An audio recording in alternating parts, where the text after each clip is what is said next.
الحمدللہ رب العالمین والصلاۃ والسلام علی سید الانبیاء والمرسلین اما بعد فاعوذ باللہ من الشیطان الرجیم بسم اللہ الرحمن الرحیم۔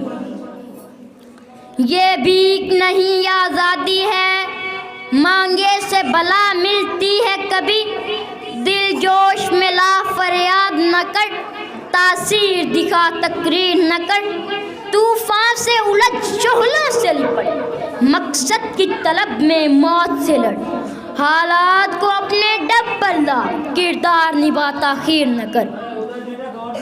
صدر محترم، آج کے اس معزز ایوانوں میں موضوع زیر بحث پر اظہار خیال کیسے کیا جائے، جہاں 5-7 دہائیوں میں چنگیزیت اور چانکیائی سیاست میں 70,000 کلا بازیاں کھائی ہوں، جہاں گوئے پز اور میکا ولی کے اندھے پیروکاروں کے ہاتھ میں سیاسی، معاشی اور عسکری طاقت ہو۔ طاقت کا اپنا قانون، اپنی اخلاقیات ہوتی ہے۔ تاریخ کا سبق بھی یہی ہے، جو قومیں غالب آ جاتی ہے، فرمان امروز یعنی آرڈر آف دی ڈے انہی کا ہوتا ہے۔ بات تعداد کی نہیں، اس تعداد کی ہوتی ہے۔ آج کی دنیا میں 20 کروڑ یہودیوں نے 8 ارب انسانوں کو انگلیوں پر نچا رکھا ہے۔ وہ مسلمانوں کے اصلی دشمن ہیں اور ہم انہی سے آزادی کی امید لگائے بیٹھے ہیں۔ شاعر نے کیا خوب کہا، میر کیا سادہ ہے، بیمار ہوئے جس کے سبب اسی یتار کے لونڈے سے دوا لیتے ہیں۔ جناب صدر، انسانی حقوق کی خلاف ورزیوں پر بات کی جائے یا عالمی برادری کے کردار پر بات کی جائے، انسانی حقوق کی دستاویز میں فرد کی آزادی، عدل و انصاف اور مساوات کا حق دیا گیا۔ اقوام عالم نے کشمیر کے جدوجہد آزادی کو جائز تسلیم کیا۔ انسانی حقوق کمیشن نے 29 سال میں 1 لاکھ کشمیریوں کی شہادت کو تسلیم کیا، 1.5 لاکھ فرد کی بے گھر ہونے کو تسلیم کیا،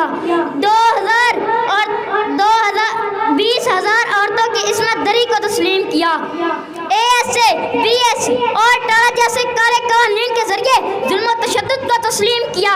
اس تسلیم شدہ رپورٹ کے بعد آج بھی کشمیر کے چپے چپے پر چلتی گولیاں، فوجی جیپوں کے ساتھ گھسیٹتے کشمیری، زیادتی کا شکار عورتیں، یتیم بچے اور بیوائیں، عقوبت خانوں میں ظلم و ستم سہتے نوجوان پکار پکار کر کہہ رہے ہیں، وہ اور ہی ہوں گے کم ہمت جو ظلم و تشدد سہ نہ سکے، شمشیر سنا کی دارہ پر کلمہ حق جو کہہ نہ سکے۔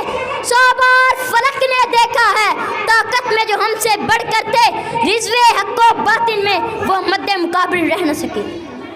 جناب صدر، مقبوضہ کشمیر میں انسانی حقوق کی خلاف ورزیوں کی داستان بہت طویل ہے، لیکن سوال یہ ہے کہ ان 70 سالوں میں جو ظلم و ستم ہوا، اس کا ذمہ دار کون؟ اگر عالمی برادری اپنا کردار ادا کرتی تو آج کشمیر میں لاکھوں شہادتیں نہ ہوتی۔ انسانی حقوق کی تنظیمیں جانوروں کے حق میں قراردادیں پاس کرتی ہیں، لیکن انہیں کشمیر میں لوٹتے پیٹتے کشمیری نظر کیوں نہیں آتے؟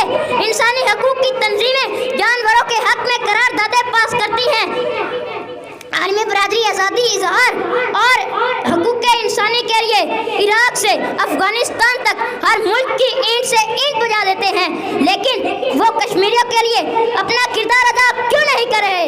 حال ہی میں یورپی پارلیمنٹ کے بیشتر ارکان نے اپنے دستخطوں سے کشمیر پٹیشن میں برطانوی وزیر اعظم کو پیش کی، اس پر عمل درآمد کیوں نہیں کیا گیا؟ اگر امریکہ اور برطانیہ پر معمولی سی آنچ بھی آ جائے تو ریٹوں کے ساتھ ممالکت تک ساتھ دیتے ہیں، لیکن کشمیریوں کے لیے اپنا کردار ادا کیوں نہیں کر رہے؟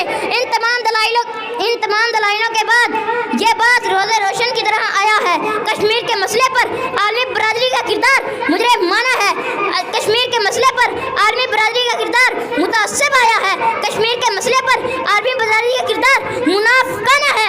کشمیر کا بچہ کہہ رہا ہے، اے رہبر قوم، تیری دانش بیمار پہ تو، اقوام الوقت یہ دوغلے کردار پہ تو، زور کے سامنے کمزور تو کمزور پہ زور، عاجل شہر تیرے عدل کے معیار پہ تو۔ جناب صدر، آج کشمیر خون میں لت پت ہو کر اس سے پوچھ رہے ہیں کہ ہمارا قصور کیا ہے؟ اگر مشرقی تیمور کو آزادی مل سکتی ہے، اگر سوڈان کو آزادی مل سکتی ہے، اگر آئی لینڈ کو